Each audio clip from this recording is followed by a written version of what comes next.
অতিরিক্ত মা ভক্ত ছেলেকে বিয়ে করেছিলাম আর তার মাসুল এখন আমার প্রতিটা সেকেন্ড, প্রতিটা মিনিট, প্রতিটা রাতেই দেওয়া লাগতেছে। হঠাৎ করে দেখতে এসে আমাকে বিয়ে পড়িয়ে নিয়ে আসে আমার শাশুড়ি। আমার বিয়েতে কোনো অনুষ্ঠান হয়নি। আমার বাবা সাধারণত একজন কৃষক ছিল, বলতে আমার কোনো লজ্জা নেই। আমার চেহারা সুন্দর, গায়ের রং ফর্সা আর একটু শিক্ষিত ছিলাম বলেই বড়লোক বাড়িতে আমার বিয়ে দেওয়া হয়। বিয়ের দিন বাসায় অনেক মানুষ থাকায় আমার রাতে একটু ঘুমাতে লেট হয়। পরের দিন সকালে উঠে সবাইকে নাস্তা দিয়ে ঘর মুছে সবার জন্য কাপড় ধুয়ে আমি বেশ ক্লান্ত, কারণ বিয়ের দিন বিয়ের চিন্তায় তেমন বিশ্রামও করা হয়নি, আবার রাতেও তেমন ঘুম হয়নি। এখন সকাল 11টা বাজে, ভীষণ ক্ষুধা লেগেছে, কিন্তু সবাই খেয়ে উঠলেও কেউ আমাকে একটু খেতে বলল না। হ্যাঁ, আমি সবার সাথেই খেতে বসেছিলাম, কিন্তু আমার শাশুড়ি আমার খাবার প্লেট থেকে উঠিয়ে দিয়ে বলল, তুমি জানো না বাড়ির বউরা আগে খেলে সংসারে অমঙ্গল হয়। আমার শাশুড়ি বলল, তুমি সব সময় সবার পরে খাবে। এরপর দেখতে না দেখতে আমার শ্বশুর বাড়ির সব আত্মীয়রা আসলো আমাকে দেখতে। প্রায় 17-18 জন মানুষ এসেছে, তাদের জন্য আমি আবারও নাস্তা বানালাম। নিজের আর খাওয়া হলো না। এরপর খালা শাশুড়ি আমাকে এসে বলল, আজকের দুপুরের রান্নাটা আমরা বউর হাতেই খাবো। কিছুটা মন খারাপ এবং পেটে ক্ষুধা নিয়ে আমি আবারও চলে গেলাম রান্নাঘরে রান্না করতে করতে প্রায় 2টা বেজে গেছে। প্রায় 6 পদের রান্না করেছিলাম আমি, কিন্তু আমার সেই সকালের খাবারটাই এখন পর্যন্ত খাওয়া হলো। আর আমার শাশুড়ি আমাকে যেইভাবে চোখে চোখে রাখতেছিল,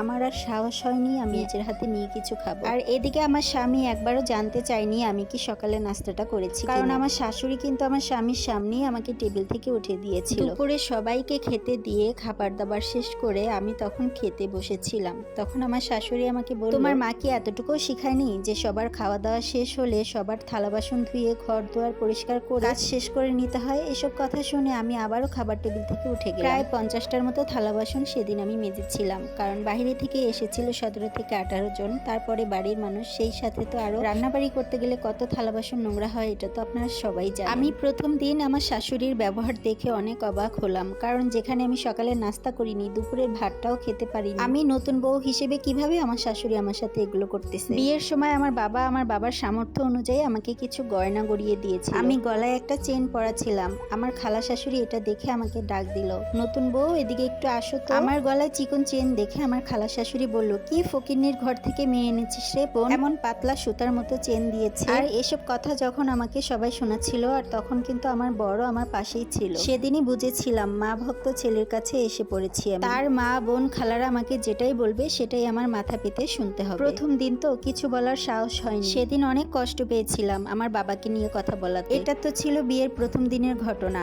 এরপর থেকে আমাকে একটার পর একটা কথা আর খোটা শোনাতেই থাকে। মাঝে মাঝে যদি একটু মন খারাপ করতাম, তখন আমার স্বামীকে শুনিয়ে শুনিয়ে আমার শাশুড়ি বলতো, এই ঘরে ওর মন টিকে না, এই সংসারে তার কাজ করতে মন চায় না, তোর বউ কি এখানে সংসার করতে এসেছে কি না নাকি মন খারাপ করে থাকতে এসেছে, তার যদি এখানে ভালোই না লাগে তাহলে তাকে তার বাবার বাড়ি দিয়ে। এই সমস্ত কথা আমি সবসময় শুনতাম। নতুন বউ আসার পরে থেকে তাদের বাড়িতে যে কাজের মেয়ে ছিল, সেই কাজের মেয়েটাও তারা বাদ দিয়ে দিয়েছে। সেটা ব্যাপার না, এটা আমার সংসার, আমি কাজ করব, সুন্দর মতো করব। কিন্তু আমার শাশুড়ি কখনোই আমাকে সুন্দর মতো সংসার করতে দেয়। আমি যদি কোনোদিনও সকালে উঠে একটু গোসল করতাম, সেদিন আমার শাশুড়ির অনেক মন খারাপ থাকতো, আর সেদিনই আমার সাথে একটা না একটা ঝামেলা পাকাতোই। আমি যদি তার ছেলেকে পর করে নিই, তার কাছ থেকে দূরে সরিয়ে দিই, অথচ এই শাশুড়ি কিনা আমাকে দেখে শুনে বিয়ে করে এনেছিল। মাঝে মাঝে এটাই আমার প্রশ্ন জাগে। আমার স্বামী সারাদিন বাসায় থাকতো না, কারণ সে জব করতো, সে সারাদিন বাহিরে থাকতো এবং রাতেই সে বাসায় আসতো। আমার স্বামী যখনই বাসায় আসতো, তখনই সাথে সাথে আমার শাশুড়ি বলা শুরু করতো, তোর বউ আমার কোনো সেবা যত্ন করে না, তোর বউ আমার কোনো কথা শোনে না,